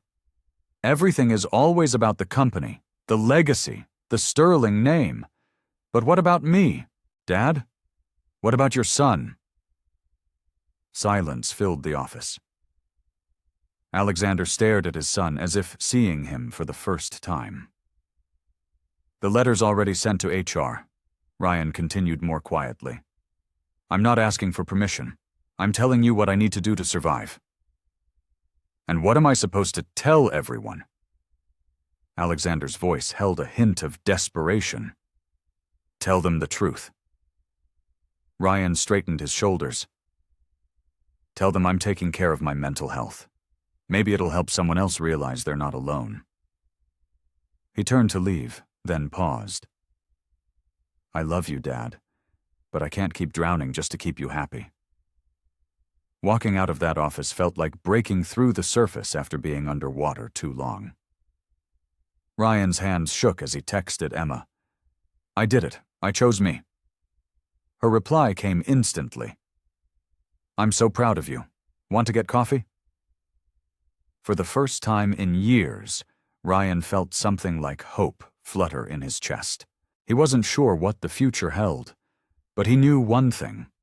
He wasn't going to face it alone anymore.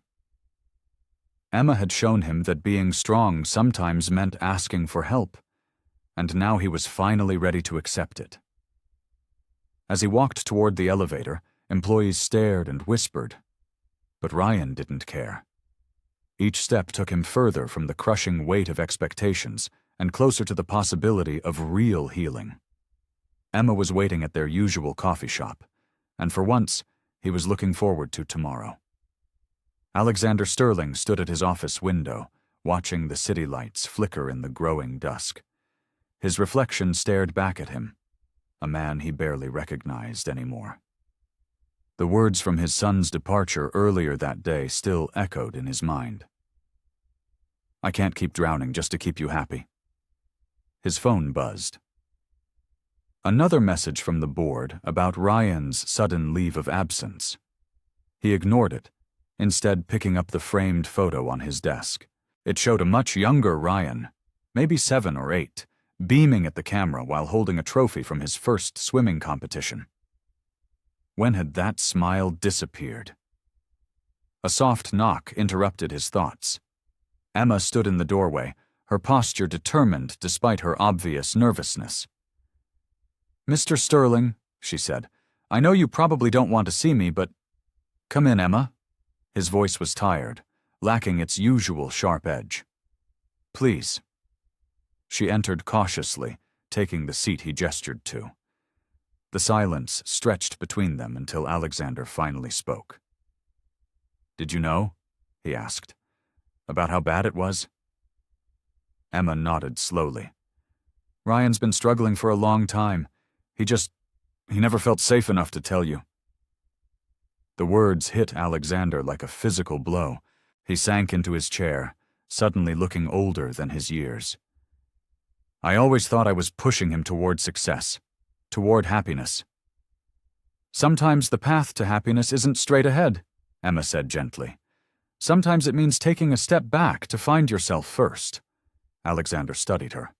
This young woman who had saved his son not once, but twice now, first from the ocean, and now from himself.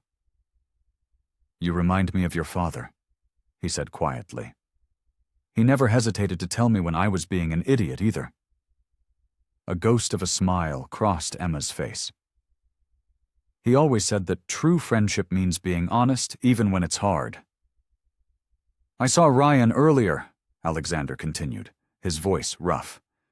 "At that coffee shop you two always go to. He was laughing.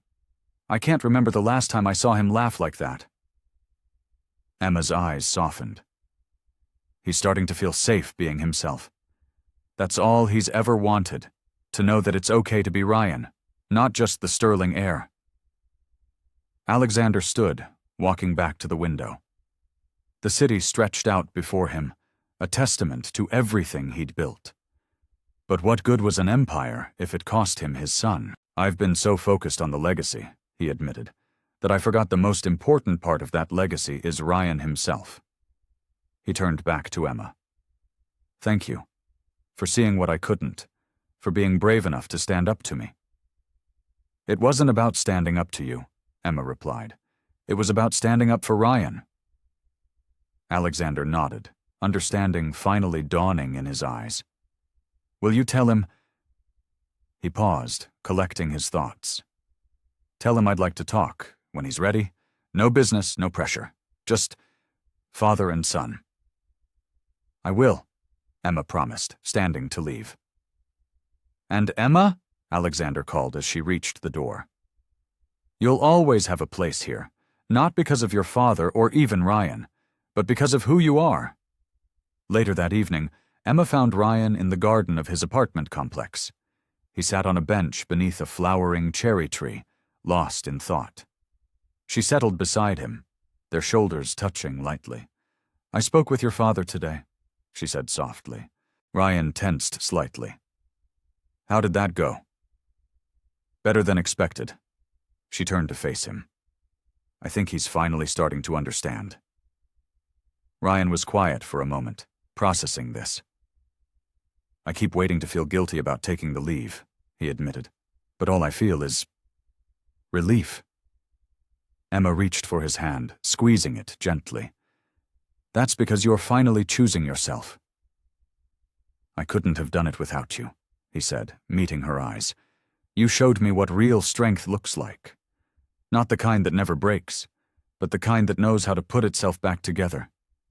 We showed each other, Emma corrected softly.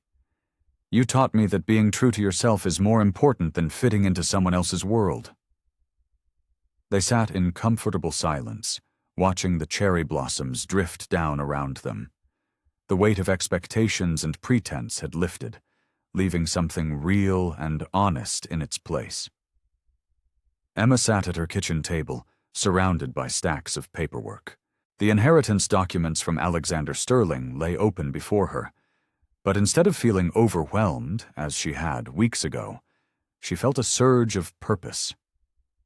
Her modest apartment, with its worn furniture and familiar comfort, grounded her as she planned her next steps.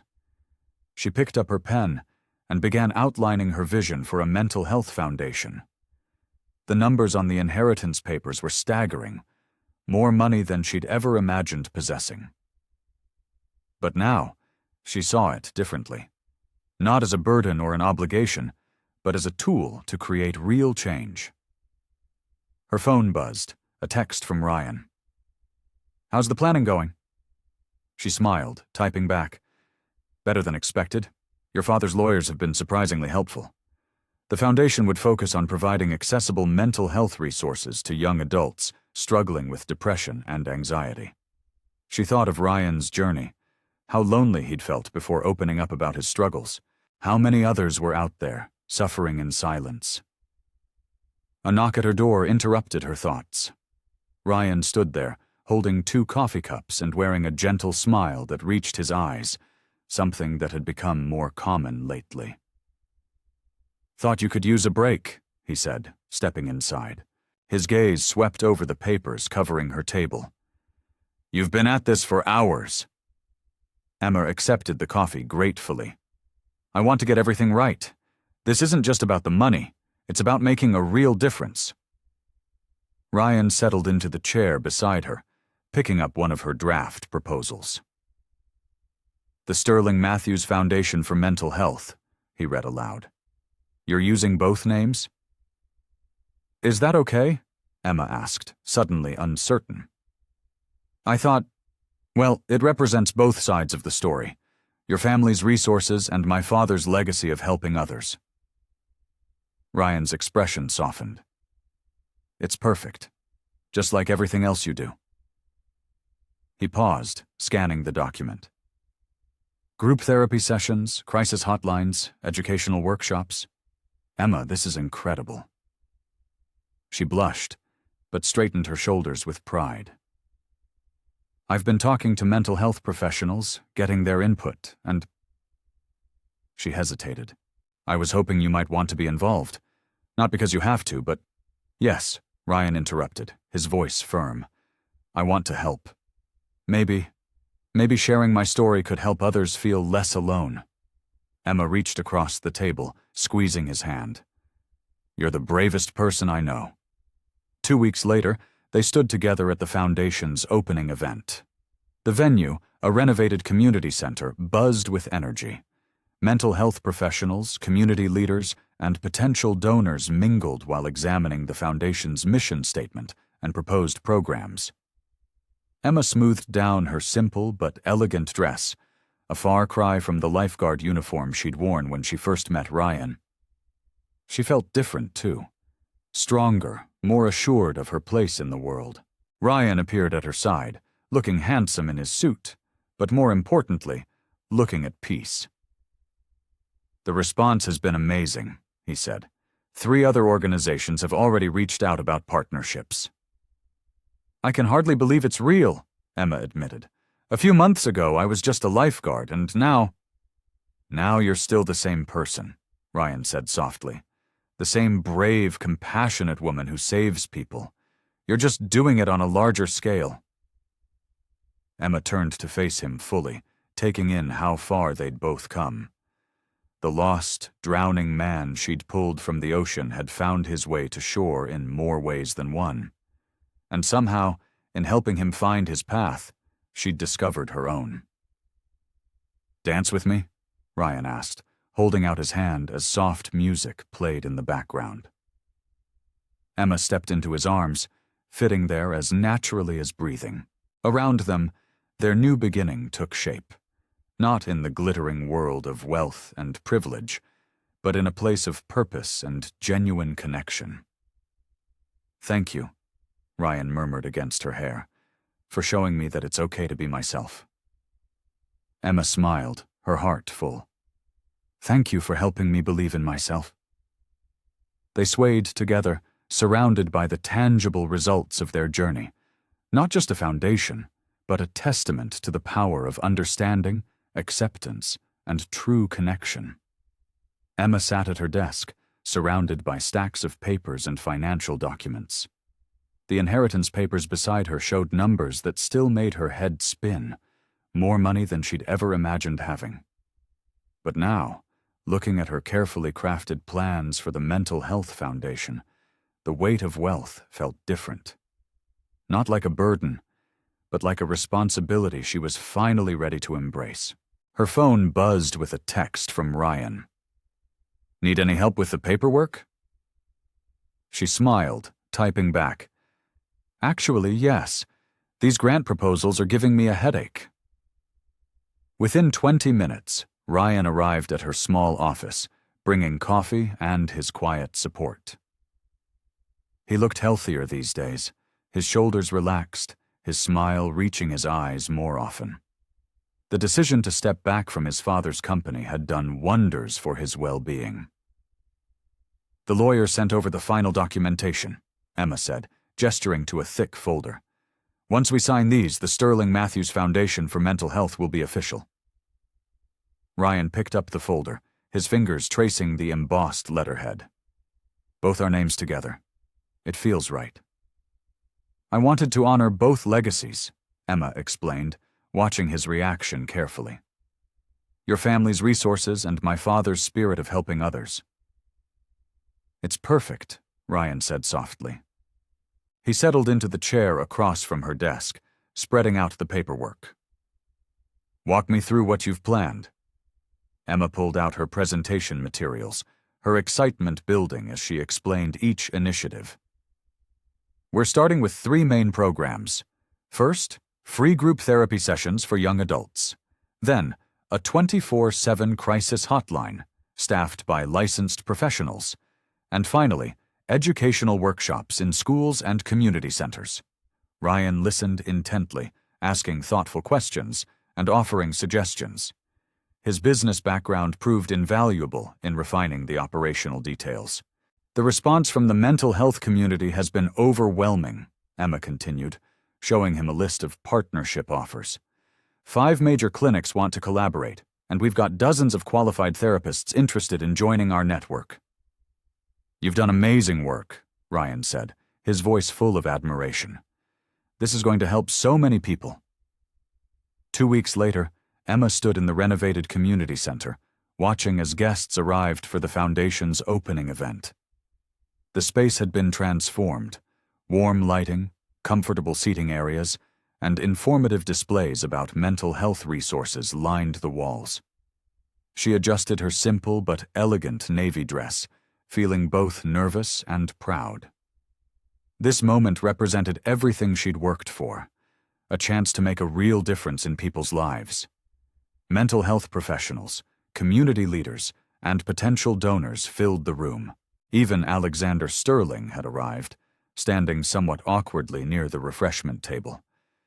His relationship with Ryan remained complicated, but his presence tonight showed a willingness to support his son's choices. "The turnout is incredible," Ryan said, appearing at her side. He looked handsome in his charcoal suit, but more importantly, he looked content. Gone was the haunted look she'd first noticed at that awkward dinner months ago. "I can hardly believe this is really happening," Emma admitted, watching as another group of guests examined the Foundation's mission statement display.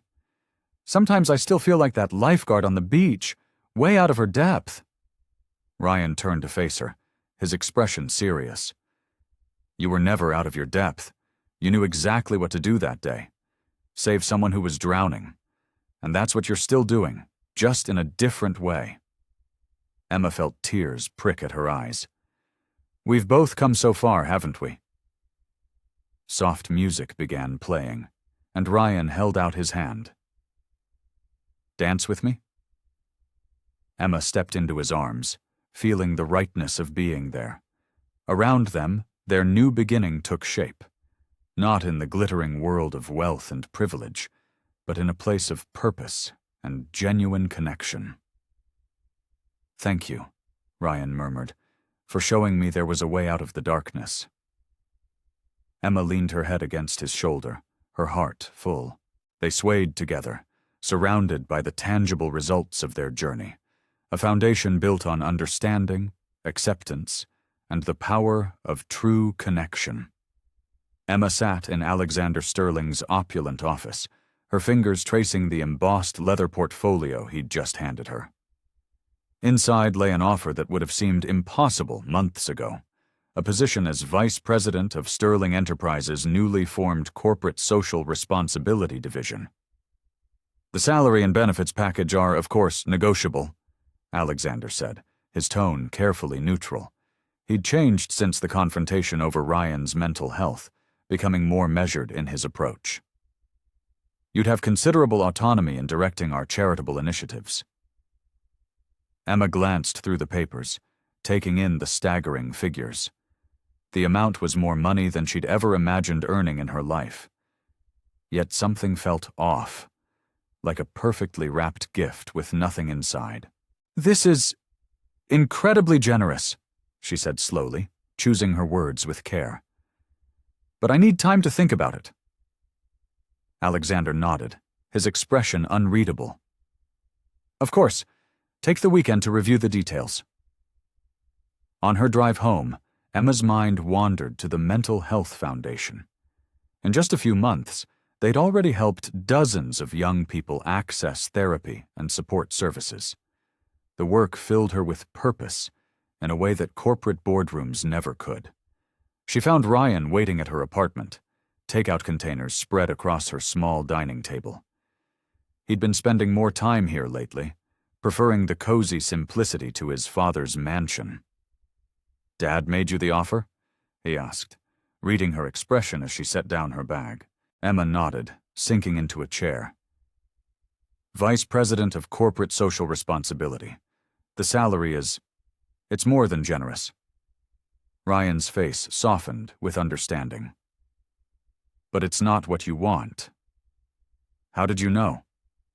Because I know you, he said simply. I've seen how alive you are when you're working with the foundation, how passionate you get talking about new programs and initiatives. Emma picked at her food, feeling the weight of the decision. The position would give me resources to help people on a larger scale. And your father, I think he's trying to make amends, in his way. Maybe, Ryan agreed. But there's a difference between having resources and having freedom. Trust me, I know. Emma thought about the foundation's latest success, a teenage girl who'd finally opened up in group therapy, sharing her struggles for the first time. The girl's mother had hugged Emma afterward, tears in her eyes. When I saved you that day on the beach, Emma said quietly, I wasn't thinking about reward or recognition. I just knew someone needed help, and I could provide it. Ryan reached across the table, taking her hand. That's who you are, Emma. That's why the foundation works, because it comes from a place of genuine care, not corporate strategy. Your father won't be happy. He's learning to accept that happiness looks different for different people, Ryan said. My stepping back from the company taught him that. Maybe this will too. Emma squeezed his hand, feeling certainty settle in her chest. The foundation needs me more than Sterling Enterprises does. We're just getting started with our programs, and there's so much more we could do. Then that's your answer, Ryan smiled. And I'll be right there supporting you, every step of the way. The next morning, Emma returned to Alexander's office. She placed the portfolio on his desk, watching as understanding crossed his face. You're declining the position, he stated. Yes, Emma said firmly. I'm grateful for the offer, but my work with the foundation is where I belong. It's where I can make the most difference. Alexander was quiet for a moment, then nodded slowly. Ryan said something similar when he stepped back from the company. I'm beginning to understand that success can be measured in more ways than one. The foundation is my calling, Emma explained, just like being a lifeguard was. Different scale, same purpose, helping people who are struggling to stay afloat. You've taught this family a great deal about purpose, Alexander admitted, perhaps more than all our business success ever did. The late afternoon sun painted the Sterling estate grounds in shades of amber and gold. Emma leaned against the stone balustrade of the garden terrace, taking in the magnificent view. The perfectly manicured lawns stretched out before her, dotted with elegant fountains and carefully tended flower beds. It was beautiful, but in a different way than the wild, natural beauty of her beloved beach. Ryan joined her, his shoulder brushing against hers. The contact was casual but deliberate, a quiet reminder of their connection. He seemed more at peace these days, the haunted look in his eyes replaced by something softer, more hopeful. Remember the first time I brought you here? He asked, a small smile playing at his lips. Emma chuckled. I was so overwhelmed. Everything seemed impossibly grand and formal. I kept worrying I'd break something priceless. And now? Now? She paused, considering. Now I see it differently. Not just the wealth and the status, but the responsibility that comes with it, the potential to do good. Ryan nodded, understanding in his eyes. You've changed how I see it too. Before, this place felt like a prison, all expectations and obligations, but you showed me it could be something else. The setting sun caught the water in the nearest fountain, creating a spray of golden light. Emma watched it, remembering that day on the beach that had changed everything. The desperate swim through churning waves, the weight of Ryan's unconscious body, the burning in her lungs. I never imagined saving someone from drowning would lead to all this, she mused. The foundation, the charity work, everything we've built together. Ryan's hand found hers, his fingers intertwining with her own. You saved me in more ways than one that day. Emma turned to look at him, noting how the sunset softened his features. Gone was the lost, drowning man she'd pulled from the ocean. In his place stood someone stronger, more grounded. We saved each other, she corrected gently. Your support made the foundation possible. All those people we're helping now, that's because of both of us. A comfortable silence fell between them as they watched the sun sink lower on the horizon. The air grew cooler, carrying the sweet scent of blooming jasmine from the nearby garden. Dad asked me again about coming back to the company, Ryan said after a while. Emma tensed slightly, but Ryan squeezed her hand reassuringly. I told him I'm happy where I am, working with the foundation, supporting our mental health initiatives. It gives me purpose. He actually seemed to understand this time. He's learning, Emma agreed. Slowly, but he's trying.